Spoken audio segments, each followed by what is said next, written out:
Hey guys, welcome to Mike It Yourself. Today's video, we're going to replace the rear fender struts on the Fatboy.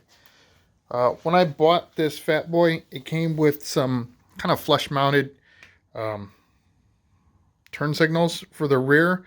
I didn't really care for them, and they were very old, so the wires were shot, and yeah, it just didn't work out. So anyhow, um, I replaced those with some just typical bullet, and these are actually incandescent bulb. These were really cheap off of eBay, and the only reason I purchased these is because I actually have another set of bullet LEDs, LED turn signals that I received, but found out that I couldn't operate them with the stock or with the turn module that I have on this bike now, but I've got a new one for that too, so I'm going to go ahead and replace those in a separate video with the module.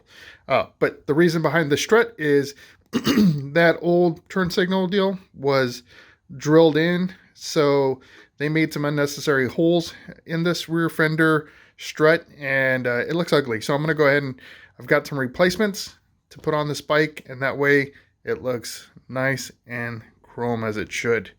All right, let's jump into this. Okay, so the first step in replacing these rear struts are going to be to get this all disassembled.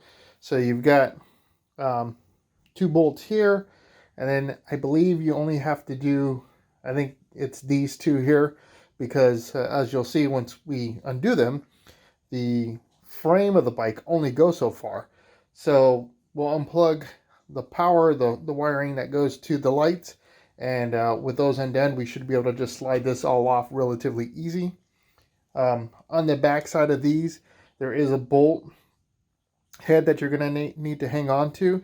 So there's 2 ways you can go about it. You can jack up your bike and just go straight from under here, or they have these little access panels or flapper deals. I think this is only applicable to the older Harleys. The newer ones, I believe there's actually a module that sits in a little tray here, so that might not be an option for you. I don't know. But I can tell you for this bike, that is my option. So let me go ahead and unbolt this thing, and I'll show you how it just slides off.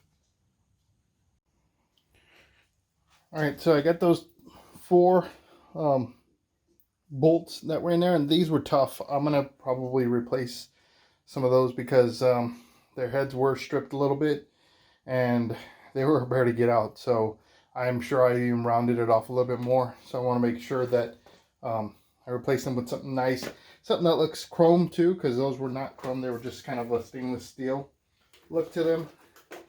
So before I do anything else, I'm going to go ahead and disconnect my lights here.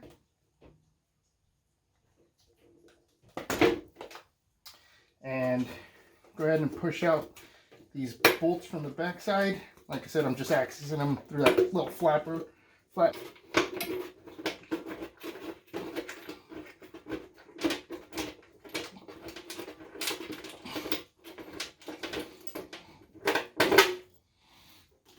Okay, and now I can go ahead and remove the fender.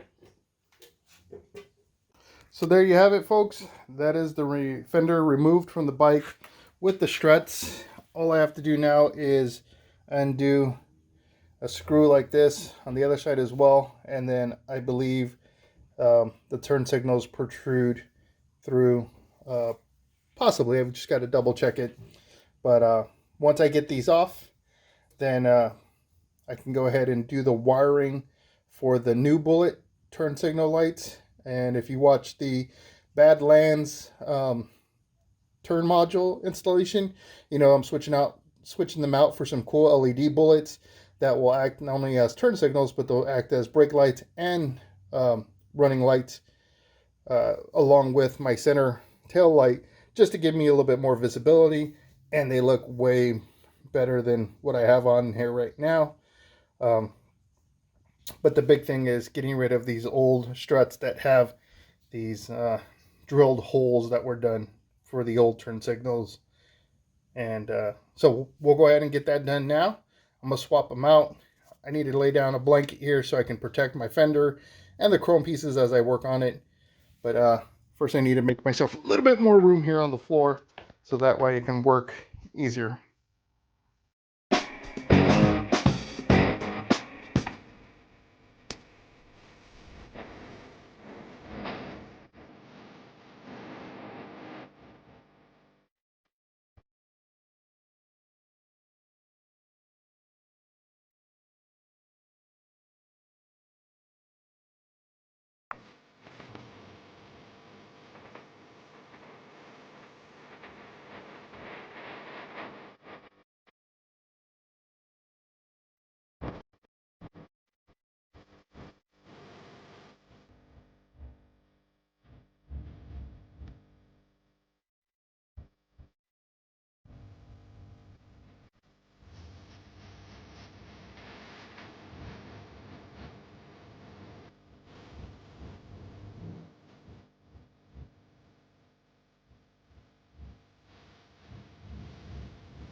Okay guys, so here's the finished product. The fender struts are in place. You can see I no longer have those ugly drilled holes that were just sitting there open, and I've now got these really nice new bullet style head turn signals, which are acting as a run, brake, and stop, or one brake and turn. And I'm gonna go ahead and turn this on so you can see what this looks like.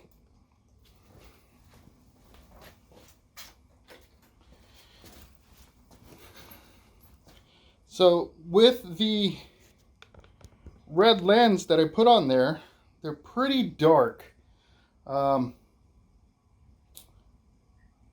that's you know, that, no, it might be because it's not running, not sure. I'll end up checking this out with power just to make sure that the battery isn't the reason why that's as dim as it is. But as you'll see, if I hit the right turn signal, like I said, I'm getting turn signal there. If I hit the brake light, I get left, center, but a continued blinking right.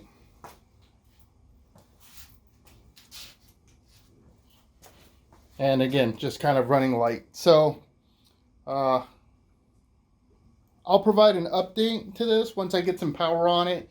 I'll actually end the video with that, just so you can see the difference of running this thing with and without juice on the battery. I've been messing around with this so much, it probably drained the battery pretty good. So I want to see what this looks like. Okay, so I went ahead and recharged the battery and found out that I'm not getting the returns I thought I would get with these bullet lights. They're not as bright as I had hoped for, and so I went online and checked it out and read the reviews on these lights specifically, and everybody kind of complained about the same thing, and that was that they were dim. So this is really as good as it gets when it comes to brightness. You see now that I have the battery charged, the tail light's not flickering like it was because it's got plenty of voltage. You can see that it does blink. It's just not the brightest around. So unfortunately, I'm going to have to live with this for a little bit because I do intend to mod the rear fender, or actually I'm going to replace it with a different fender. And when I do that, I'm going to go to a different type of turn signal in the back. So instead of spending more money on turn signals, I'm going to go ahead and just keep these for now. Yeah, so overall the installation of their struts was successful. Unfortunately, sometimes you get what you pay for. I think these were 20 bucks, maybe 25 bucks for the set. So live and learn. All right, well, if you enjoyed watching this video, please hit the thumbs up. If you have any input for me that maybe I could have done differently for a better outcome, go ahead and comment below. If you like my series, the videos that I'm putting out, subscribe. And if you want to make sure you don't miss out on the next one, go ahead and click that notification bell. I produce every Sunday, 9 a.m. Pacific Standard Time. And I hope to see you on the next video.